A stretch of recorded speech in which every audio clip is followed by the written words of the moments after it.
வணக்க மக்களே, நம்ம இப்போ எங்கே இருக்கிறோன்னு பார்த்துக்கிட்டிங்கன்னா ஈரோடு மாவட்டம் பெருந்துறை வட்டம் விஜயமங்கலத்துக்கு பக்கத்தில் இருக்கக்கூடிய அரசனாமலையில் தான் இருக்கிறாங்க.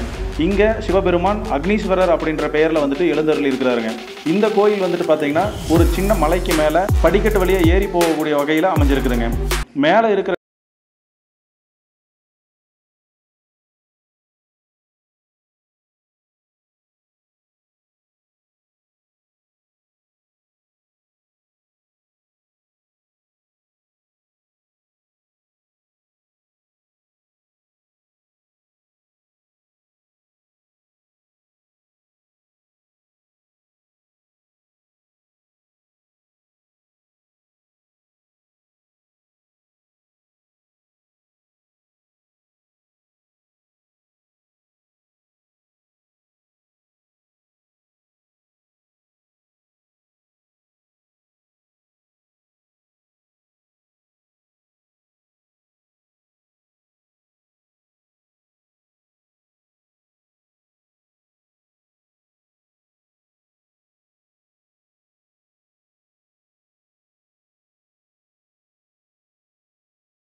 தடைகளை போக்கி அவங்களால முடிஞ்ச சேவைகளை இந்த கோவிலேருந்து செஞ்சுட்டு இருந்திருக்கிறாங்க.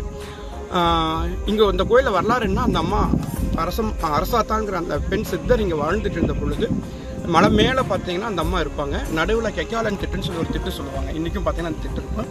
இங்கே அக்கம் பக்கத்தில் யாருக்கு கல்யாணம்னாலும் இங்கே வந்து நின்று அரசாத்தா என் பையனுக்கு கல்யாணம் வச்சிருக்கிறேன், என் பொண்ணுக்கு கல்யாணம் வச்சிருக்கிறேன் அப்படின்னா அம்பாள், அதாவது அந்த சித்தர் மேலேருந்து சொல்லுவாங்களாமா, வா வந்து நகை எடுத்துக்கோ அப்படின்னு சொல்லுவாங்களாமா. அந்த உத்தரவு வந்ததுக்கப்புறம் தான் இவங்க கீழேருந்து மேலே போகணும். போனாங்கன்னா அம்பாள் சொன்ன மாதிரியே, அதாவது சித்தர் சொன்ன மாதிரியே அங்கே நகை இருக்கும்.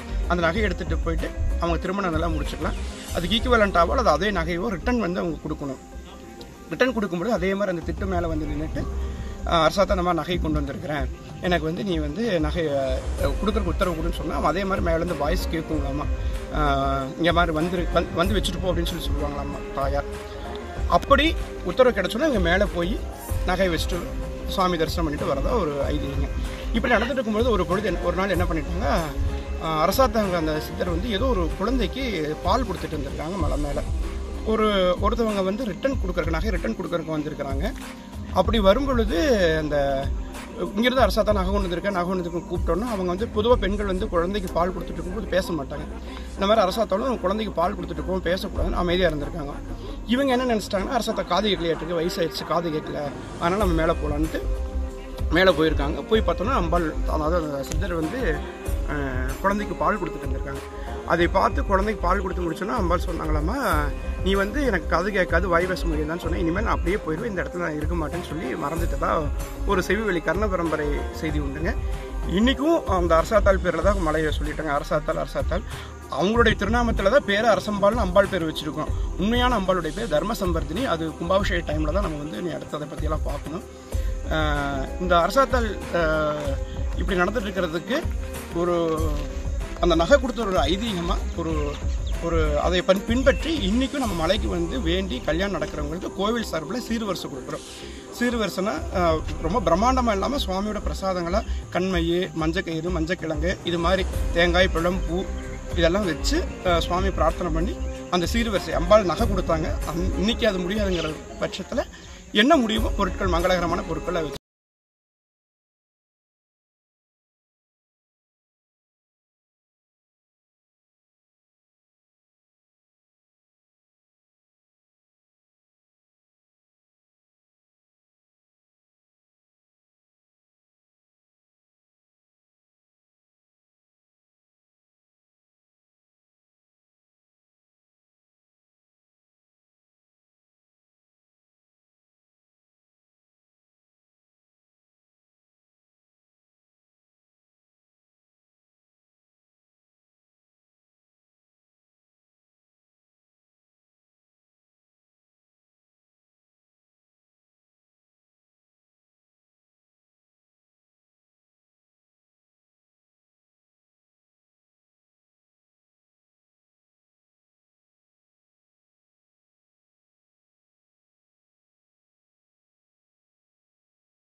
சொல்லக்கூடாது.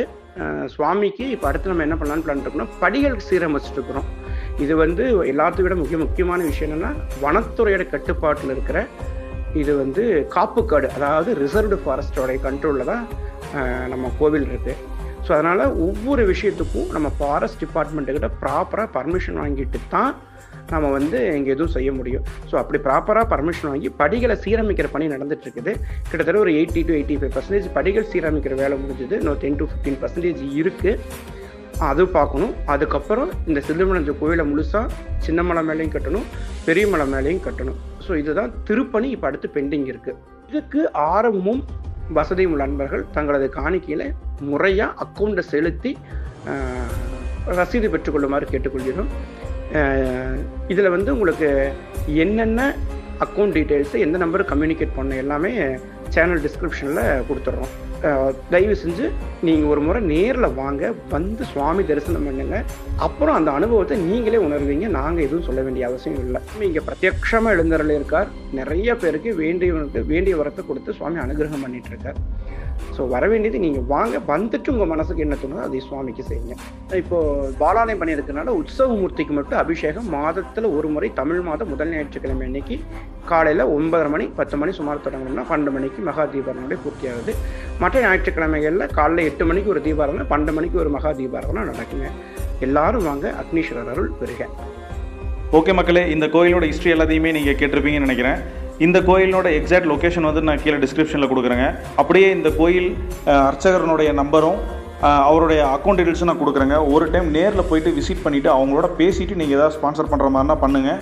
நம்மளுடைய வாட்ஸ்அப் குரூப் லிங்க்கையும் கீழே டிஸ்கிரிப்ஷனில் கொடுக்குறேங்க. மறக்காமல் அந்த லிங்க்கையும் கிளிக் பண்ணி வாட்ஸ்அப் குரூப்பில் ஜாயின் பண்ணிக்கோங்க. தேங்க்யூ.